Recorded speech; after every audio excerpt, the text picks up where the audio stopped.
السلام عليكم ورحمة الله وبركاته. يا رب تكونوا بخير وسعادة.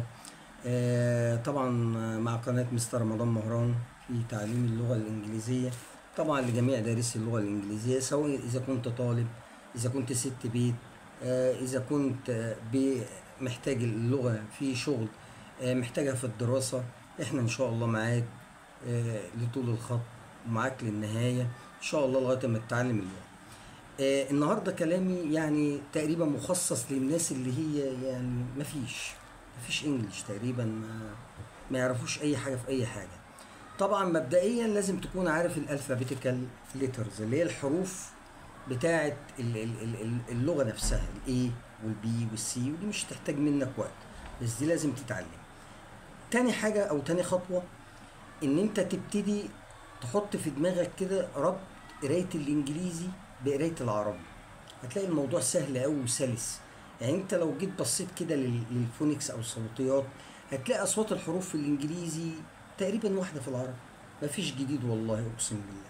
يعني الاي زي الالف المد، البي اهو ب، الاف ف، التي ت، الام زي الميم، طبعا باستثناء بعض الحروف مثلا اللي ملهاش علاقه بالحرف نفسه نطقه. يعني مثلا الاتش مش هاجي انطقه اتش، بنطقه ه زي العربي. الدبليو بنطقه واو.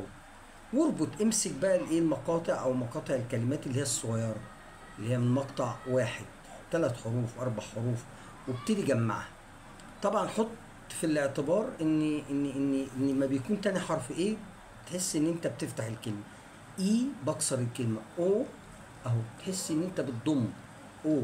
يعني مثلا جيت كلمه مثلا آه بي او تي، بي او تي، بوت، يبقى انا هنا ضميت. طيب لو اف تاني حرف الاي وتالت حرف الدي، والدي بالمناسبة عامل زي الدال، الكلمة فد. طيب لو اف مثلا وحرف الاي وحرف التي تبقى فات. يبقى انا هنا لما يكون تاني حرف الاي بفتح، اي بكسر، او بضم. دي تاني خطوة، تبتدي تشتغل على الكلمات اللي هي من مقطع واحد الأول. بعد كده تاخد كلمة أكبر. طبعا متابعتك واشتراكك للقناة هيجيب لك كل ما يخص قواعد اللغة الإنجليزية من حروف مركبة، الحروف اللي ما بتنطقش اللي هي السايلنت ليترز. تابعنا وإن شاء الله بإذن الله مشكلتك هتتحل نهائي تقريبا من أول جلسة. هتتعلم الإنجليزي، يعني هتتعلم وأنت قاعد في بيتك. واشوفكم ان شاء الله في حلقة جديدة ودرس جديد في اللغة الإنجليزية ومتعة اللغة الإنجليزية. والسلام عليكم ورحمة الله وبركاته.